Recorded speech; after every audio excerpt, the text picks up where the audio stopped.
Das Köln-Ding der Woche. Der Podcast zur schönsten Stadt der Welt. Präsentieren euch der Uli und der Frank.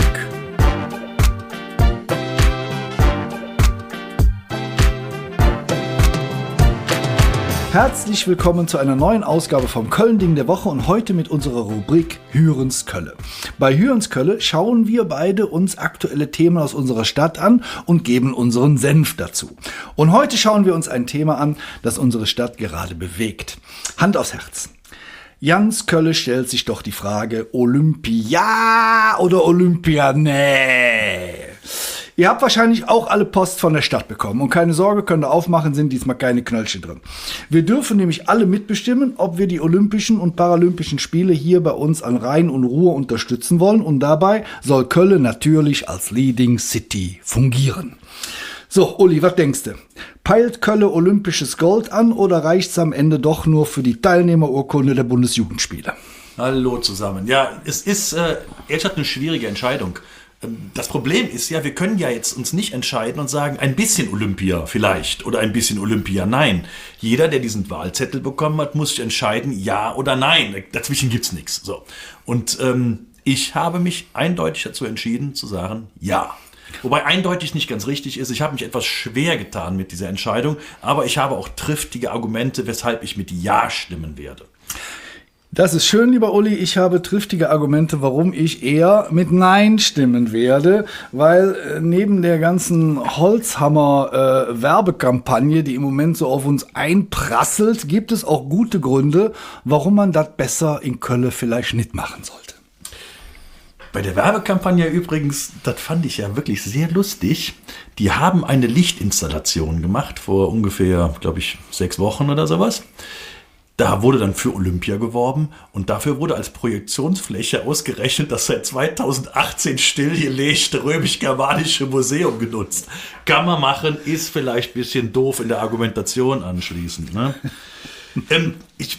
Meine Grundüberzeugung bleibt aber trotzdem ja, weil dieses schaffen wir nicht, ist zu teuer, Köln bekommt ja eh schon nichts geregelt. Ja, das ist sehr einfach und das ist auch dagegen sein, ist ehrlicherweise einfacher als dafür zu sein.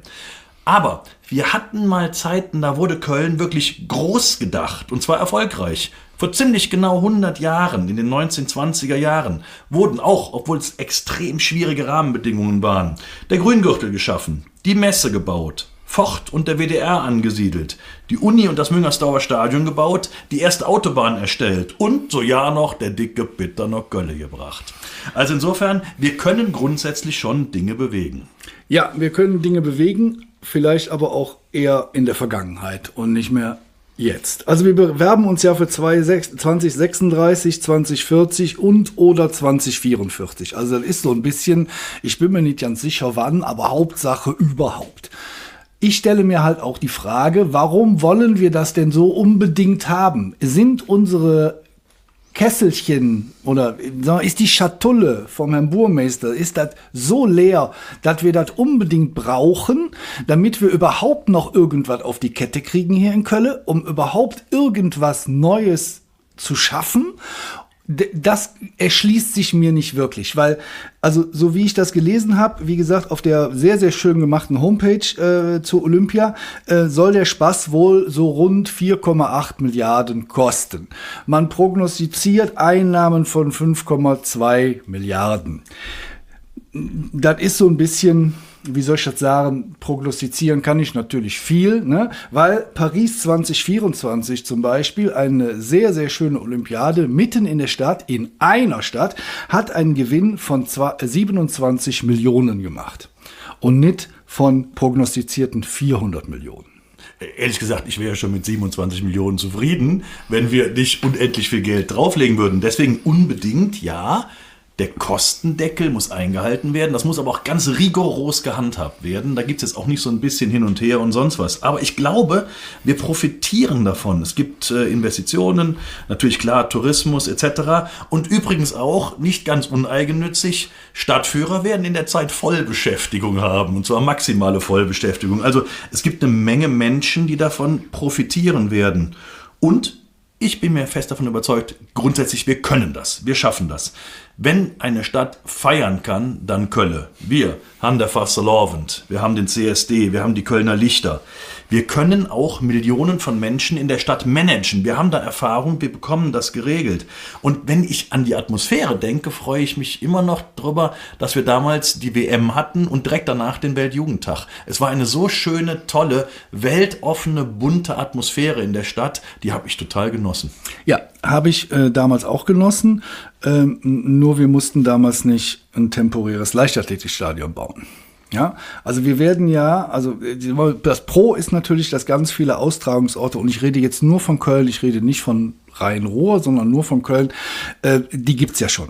Also es gibt das Radsport haben wir haben Fühlinger See haben wir, die Jahnwiesen, da soll Bogensport sein, die Lanxess Arena haben wir, die Pollerwiesen, Rheinenergiestadion und so. Wir haben ja ganz viele von diesen Wettkampfstätten haben wir ja.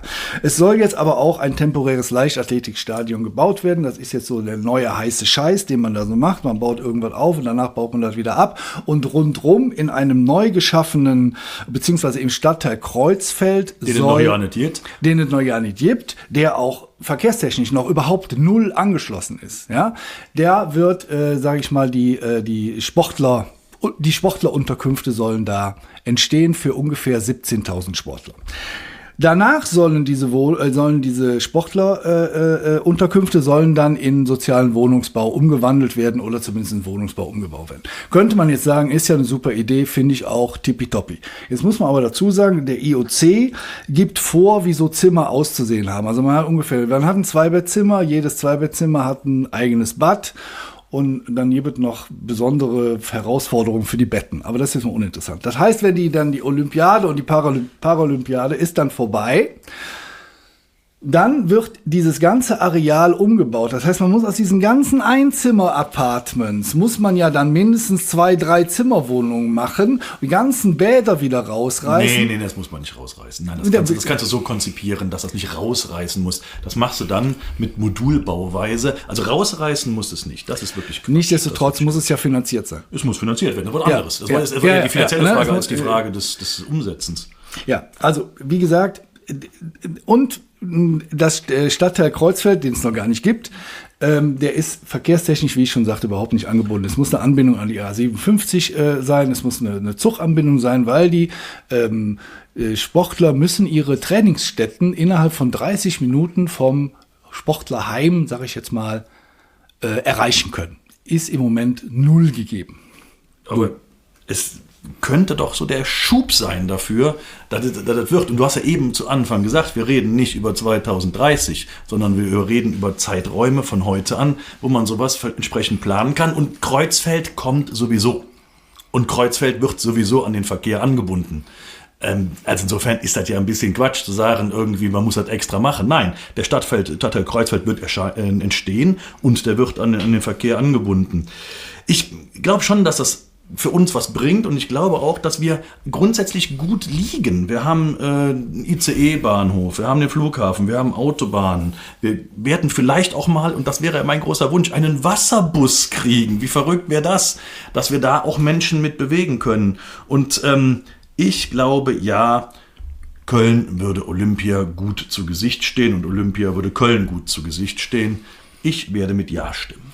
Ja, ich bin da weitaus skeptischer und werde wahrscheinlich mit Nein stimmen, weil ich habe echt Bauchschmerzen. Ich glaube, dass wir uns da absolut überschätzen. Also ich war jetzt, nur ein kleines Beispiel, ich war in der Flora mit meiner Frau. Das Gewächshaus in der Flora hat vielleicht jetzt nichts mit der Stadt zu tun, aber wie auch immer. Selbst das Gewächshaus in der Flora muss über Jahrzehnte hinweg gebaut werden, weil es immer wieder das Wasser versickert und hier versickert und da versickert. Ich finde dir 100.000 Beispiele, was alles nicht funktioniert. Aber man muss auch mal was sehen, was funktioniert und was gut ist und wo wir mal so nach vorne kommen können. Das ist mir alles viel zu handschellenmäßig, viel zu eng gedacht. Lass uns mal einfach mal groß denken. Wir haben es mal geschafft. Wieso sollten wir das nicht nochmal schaffen? Das kann ich dir nicht beantworten, aber ich habe im Moment nicht das Vertrauen, dass wir als Stadt dies schaffen werden, weil wir so viele Baustellen haben, die noch nicht abgearbeitet sind, um uns dann noch eine neue riesige Baustelle aufzutürmen. Wir haben eine KVB, die es kaum schafft, die Leute zur Arbeit zu kriegen. Wir haben einen Bahnhof, da ist alle 14 Stunden, fällt das Stellwerk aus. Es gibt 6 Milliarden Möglichkeiten und ich will hier gar nicht zu negativ sein. Ich hätte auch gern die ganzen Leute hier, weil die Gastronomen würden sich freuen, aber wie auch immer, die Stadtführer und die Hotels aber ich glaube, nur mit Gefühl und einem Karnevalsklassiker auf den Lippen werden wir wohl eher eine Schockmeisterschaft in Köln ausrichten können als Olympia. Schreibt uns mal, was ihr dazu denkt, wie ihr abstimmen werdet. Bin auch sehr interessiert, wie das ganze Ding überhaupt ausgeht, weil, was man ja nicht vergessen darf, ist, wir können ja hier irgendwie 100 Mal für Ja abstimmen. Dann geht es erstmal in eine nationale Ausscheidung. Da sind noch ein paar andere Städte mit dem Bord. München, Berlin, Hamburg. Und dann geht es nochmal in internationale Entscheidungen. Also da sind noch so ein paar Hürden zu nehmen. Trotzdem, wir wären daran interessiert, wie ihr drüber denkt. Informiert uns und... Ja, tschüss zusammen. Und bleibt sportlich. Ja. Danke. Tschö. Das war die neueste Folge vom Köln-Ding der Woche. Und ich hoffe, es hat euch gefallen. Wenn ja, folgt uns auf Instagram und Facebook und auf TikTok. Da sind wir unter das Köln-Ding zu finden.